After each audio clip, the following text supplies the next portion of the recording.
वरिष्ठ ANM आणि सविता व सोनिया ह्या 2 कनिष्ठ ANM एका लसीकरण सत्राच्या ठिकाणी आहेत. तिथे रश्मी 3 महिन्याच्या सोनूला घेऊन आली आहे. मी याला ओरल पोलिओचे 2 थेंब, रोटाव्हायरस, IPV आणि इतर लसी दिल्या आहेत.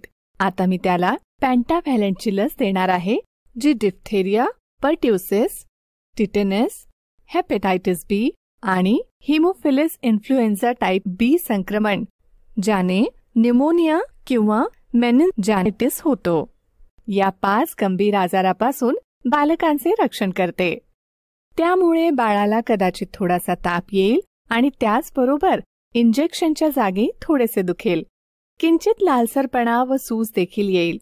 ताप सौम्य व स्थिर असेल व 1-2 दिवसात आपोआप बरा होऊन जाईल. हे पॅरासिटामॉलचे औषध आहे. बाळाला ताप आल्यास दर 6 तासांनी 2.5 मिलीलिटर डोस द्या. औषधाच्या बाटलीबरोबर आलेल्या डोस मोजण्याच्या कपवरची खूण नीट पहा. लालसरपणा व सूज कमी करण्यासाठी इंजेक्शनच्या जागी थंड शेक द्या. यापुढच्या लसी 28 दिवसांनंतर इथेच पुढच्या सत्रामध्ये देण्यात येतील. पुढच्या वेळी येताना हे लसीकरण कार्ड आपल्याबरोबर घेऊन या. तिथे बसा आणि 30 मिनिटे थांबा. 30 मिनिटांनंतर, ताई, सोनू बरा आहे. ठीक आहे, तुम्ही आता घरी जाऊ शकता.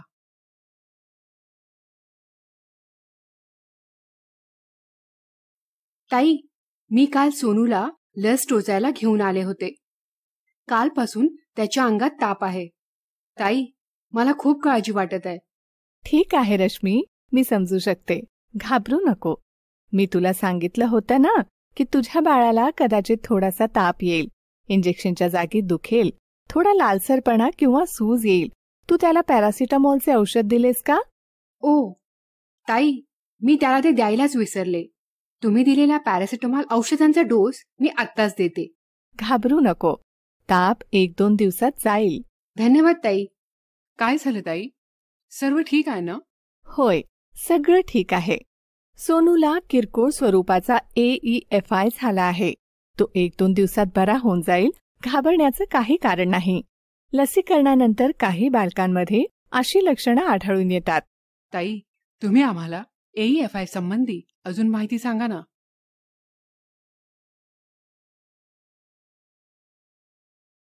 नमस्कार. मला तुमची प्रशिक्षिका होण्याची संधी दिल्याबद्दल धन्यवाद.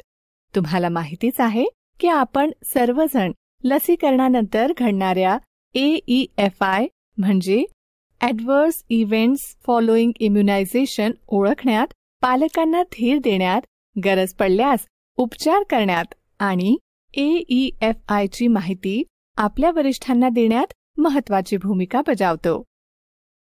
या व्यतिरिक्त आपण AEFIचे व्यवस्थापन करण्यात व त्याचे प्रतिबंध करण्यातही महत्त्वाची भूमिका बजावतो.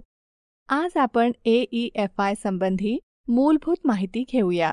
यामध्ये सामान्यतः त्याचा अर्थ व त्याचे प्रकार, तसेच AEFI नोंद करण्याच्या व वरिष्ठांना त्याची माहिती देणे व अहवाल सादर करण्याचे कार्य यांचा समावेश आहे. AEFIचे व्यवस्थापन आणि त्याला प्रतिबंध करण्यासंबंधीच्या जबाबदारीकडे आपण नंतर वळूया. तर तुम्ही तयार असाल तर आजच्या चर्चेच्या उद्दिष्टांची यादी आपण करूया का?